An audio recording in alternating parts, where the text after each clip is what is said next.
Bismillahirrahmanirrahim. The current session focuses on pidgins and creoles, and I hope that by the end of this session, you would be able to understand what are pidgins and creoles, what are the English pidgins and creoles, and what are their distinctive features. Well, my dear students, numerous pidgins and creoles are found in today's world. It would not be an exaggeration to say that over 200 pidgins and creoles are found today. Based on many various languages such as Swahili, Arabic, Malay, and Japanese, there are various pidgins that we find.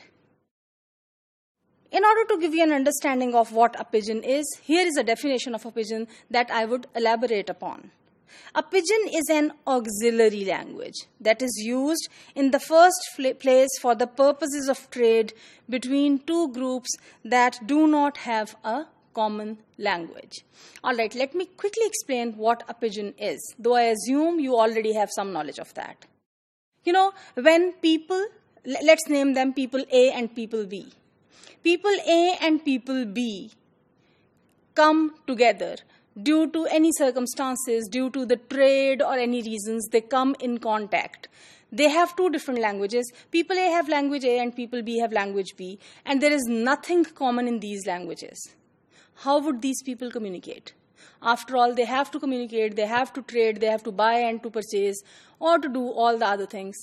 Now, in that effort to communicate, they as they do it, automatically, naturally, a kind of a new language is created, which has certain features of one language, certain features of the other language.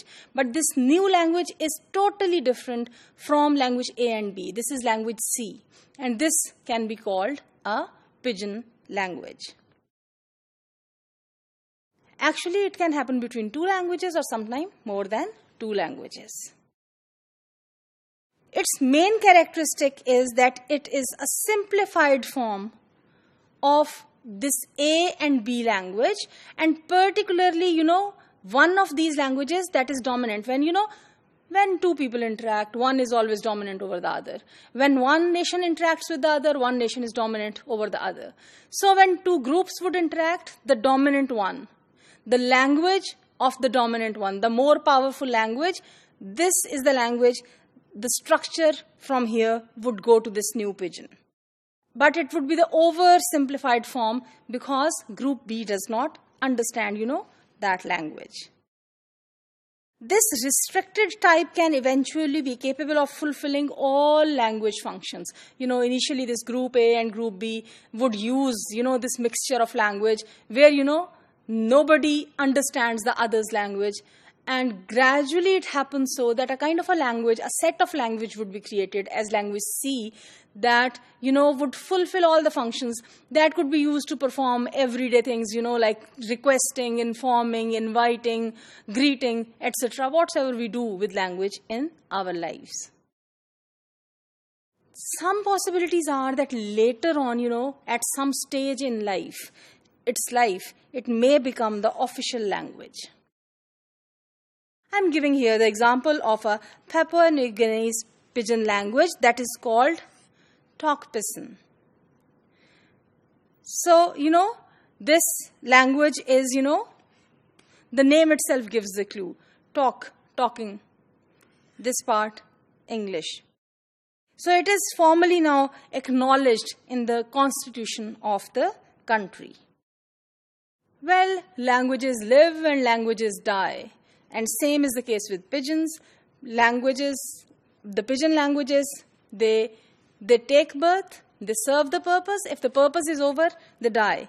If the need dies, they also die. If, for example, after the trade, group A leaves that place, or both the groups leave their places, then this is not required now anymore. The result is, it dies. But sometimes, if, for example, people keep on living like that, group A and B continue to live there, of course, and the group becomes bigger, it would also spread. Today, many English-based pidgins, especially in the coastal regions of West Africa and on the islands of Caribbean and Pacific, are found. Now, what is a creole? Creole is actually the next step of a pidgin. When a pidgin becomes the first language of a group, it is called creole. Now, group A speaks language A, group B speaks language B. Pidgin is the new language that is created, that is C. Now, group A has the next generation, their children. Group B has their next generation, their children. There are also intermarriages between these groups. That is also a possibility. But these children, the new generation, when they are born and when they grow up, they do not learn language A or language B. They directly learn language C because they are being born and brought up in that environment.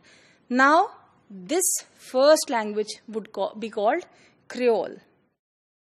There are many English-based creoles that we find in Caribbean. For example, Barbadosa and Jamaica are the examples. Even in United States, we find this creole, Gullah, that is spoken by 250,000 of people living there.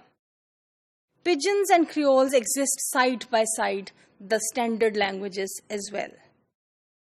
In Jamaica, for example, an English-based creole exists alongside standard English. And approximately pidgin and creole languages throughout the world, they are spoken by more than 9 million people. About 35 to 40 of these languages that are spoken across the world are English-based pidgins and creoles. Now, quickly coming towards the characteristics of these pidgins and creoles. Look at this very interesting example of hum. Humming a song, kind of what we call just, kind of singing a song, to hum, the English word. In talk pidgin, look at this, talk pidgin, even the name tells that.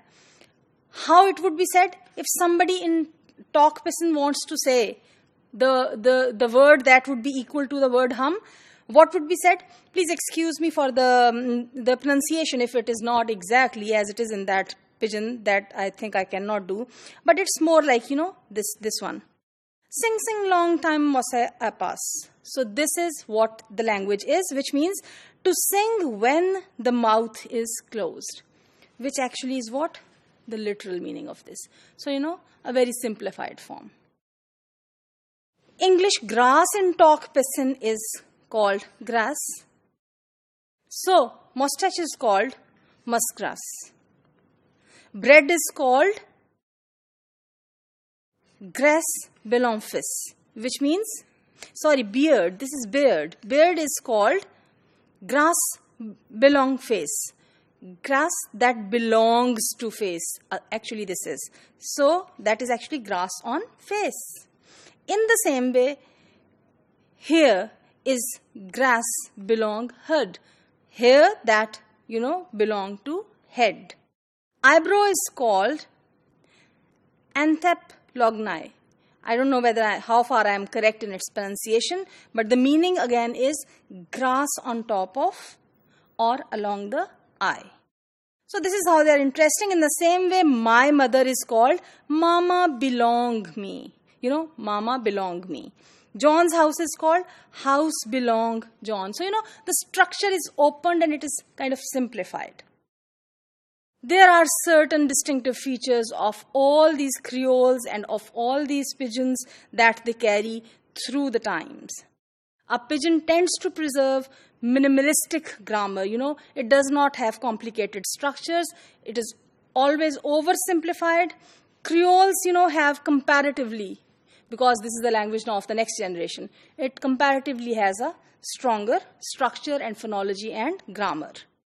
Number of phonemes is also reduced in these pidgins. A quick example is of, the Jamaican Creole, in which, both, block and black, they are pronounced as black. So, these are the basic characteristics of pidgins and creoles that are found around the world.